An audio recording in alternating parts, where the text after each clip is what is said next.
जय हिंद दोस्तों। स्वागत है आपका हमारे YouTube channel world news and knowledge पे। आज हम बात करने वाले हैं चाइना के साउथ चाइना सी में बढ़ते कदम के बारे में और कैसे चाइना इंटरनेशनल सी लॉ को तोड़कर अपनी मनमानी कर रहा है। और ये बहुत बड़ी समस्या है पूरे विश्व के लिए, क्योंकि वर्ल्ड की लगभग 30% व्यापार इसी रास्ते से होती है। तो अगर साउथ चाइना सी पे पूरी तरह से चाइना का कब्जा हो गया तो ये काफ़ी मुश्किल हो जाएगा किसी भी देश के लिए ट्रेड करना, क्योंकि चाइना फिर अपनी पूरी मनमानी करेगा और यहाँ से गुजरने वाले सारे शिपों पर अपनी मनचाही टैक्स लगाएगा। लेकिन शुरुआत करने से पहले जान लेते हैं साउथ चाइना सी के बारे में। देखिए, साउथ चाइना सी पार्ट है पैसिफिक ओशियन का, जिसे हम प्रशांत महासागर भी कहते हैं, और ये कई सारे देशों से घिरा हुआ है, जैसे China, Vietnam, Malaysia, Singapore, Brunei, Philippines और ताइवान जैसे देश हैं। यहाँ पर स्ट्रेट ऑफ मलाक्का जो है, ये साउथ चाइना सी को इंडियन ओशियन से जोड़ती है, और जबकि फॉर्मोसा स्ट्रेट साउथ चाइना सी को ईस्ट चाइना सी से जोड़ती है। और देखिए, साउथ चाइना सी एशिया के लिए बहुत ही बड़ा रूप से निर्भर करती है, क्योंकि हर साल साउथ चाइना सी से ही केवल $3 ट्रिलियन की ट्रेड होती है। आपको मैं बता दूं कि इंडिया की पर ईयर इकोनॉमी जो है वो $3 ट्रिलियन की है। तो सोचिए कि ये सी अकेले ही सिर्फ ट्रेड के जरिए $3 ट्रिलियन देती है। अब आप सोचें कि चाइना क्या ये टैक्स लेने के लिए सिर्फ साउथ चाइना सी पे कब्जा करना चाहती है?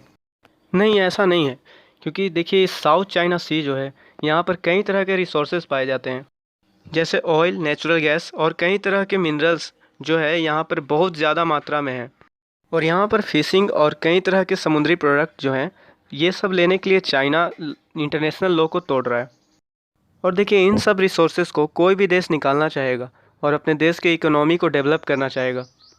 अब आते हैं अपने मेन टॉपिक पे कि कैसे चाइना इंटरनेशनल सी लॉ को तोड़ रहा है। देखिए, UN convention on the law of the sea के मुताबिक कोई भी देश अपने कोस्टल एरिया से 12 नॉटिकल मील्स को अपना एरिया होने का दावा कर सकता है।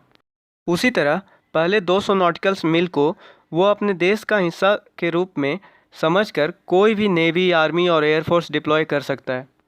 लेकिन 1 जनवरी 2013 को चाइना ने एक नया मैप इशू किया, जिसमें चाइना ने एक 9 डैश लाइन दिखाई जो यू शेप में थी।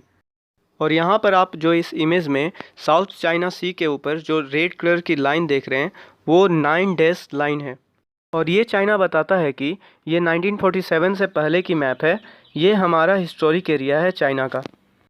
और जो हमारा 9 डैश लाइन है और उसमें जो पारासेल आइलैंड और स्पार्टले आइलैंड का समूह है, वो चाइना का है। और फिर ये जो आइलैंड है उसमें 200 नॉटिकल मील के अनुसार सारा साउथ चाइना सी चाइना का है। और देखिए, इस हिसाब से चाइना कहती है कि उसने किसी भी इंटरनेशनल सी लॉ को तोड़ा ही नहीं है। पर पारासेल आइलैंड और स्पार्टले आइलैंड को फिलीपींस और वियतनाम दोनों आधा आधा क्लेम करते हैं। लेकिन आइलैंड्स को लेकर इन देशों के बीच कुछ ज़्यादा विवाद है नहीं। लेकिन चाइना इसे अपना बताते हुए पूरे साउथ चाइना सी पे अपना हक जता रहा है। यहाँ पर ये जो आइलैंड देख रहे हैं आप, बेसिकली एक आइलैंड है नहीं। यहाँ पर चाइना ने बालू गिरा गिरा कर एक आइलैंड का रूप दिया है और यहाँ पर अपनी एयरफोर्स बेस और आर्मी डिप्लॉय कर दी है, ताकि पूरी दुनिया ये समझ जाए कि चाइना इस 9 डैश लाइन को लेकर काफ़ी सीरियस है और ये यहाँ पर किसी और को अपना हक जताने बिल्कुल नहीं देगी। अब आपको मैं एक और इमेज दिखाता हूँ। ये देखिए, जो आप यहाँ पर येलो कलर की बिल्डिंग देख रहे हैं, ये बेसिकली ऑयल रिग है। ये धरती से ऑयल निकालने के काम में आते हैं। ये देखिए, यहाँ पर जो आप 4 येलो कलर के पिलर देख रहे हैं, इनमें से 2 एयर पाइप हैं, जिससे धरती में एयर प्रेशर डाला जाता है, जिससे बाकी बचे दोनों पाइपों से ऑयल बाहर निकल कर आती है और जिसे चाइना अपने देश शिप से लोड कर कर ले जाती है। और अगर आसपास के किसी भी देश ने ये काम करने की कोशिश की, यानी कि तेल या फिर नेचुरल गैसेस निकालना, तो चाइना उन पर अटैक कर देती है। यहाँ पर आप देख सकते हैं, ये अप्रैल 2020 की रिपोर्ट है। यहाँ पर ये वियतनाम की एक शिप है फिशरमैन की, जिसे चाइना ने पूरी तरह से डिस्ट्रॉय कर दिया। और जो चाइना तेल निकाल रहा है वो इलीगल तरीके से निकाल रहा है। और चाइना ये बात जानता है, पर चाइना ये भी बात जानता है कि साउथ चाइना सी में 7.7 बिलियन बैरल ऑयल है, जिसे वो लगभग 60 से 70 सालों तक यूज कर सकता है। अगर हम नेचुरल गैस की बात करें तो साउथ चाइना सी में लगभग 266 ट्रिलियन बैरल नेचुरल गैस है। और इसी वजह से साउथ चाइना सी को चाइना किसी के लिए भी और किसी भी कीमत पर छोड़ने को तैयार नहीं है। अब हम बात करते हैं कि इंडिया इन सब में क्या कर सकती है। इंडिया को बेसिकली ये करना चाहिए कि अपने ईस्ट पड़ोसियों से पहले तो अच्छे संबंध रखने चाहिए, जो कि हमारे हैं। बहुत अच्छे संबंध है वियतनाम से, उन सब देशों से लगभग साउथ सी के पास जितने भी देश हैं सबसे लगभग अच्छे ही संबंध हैं हमारे।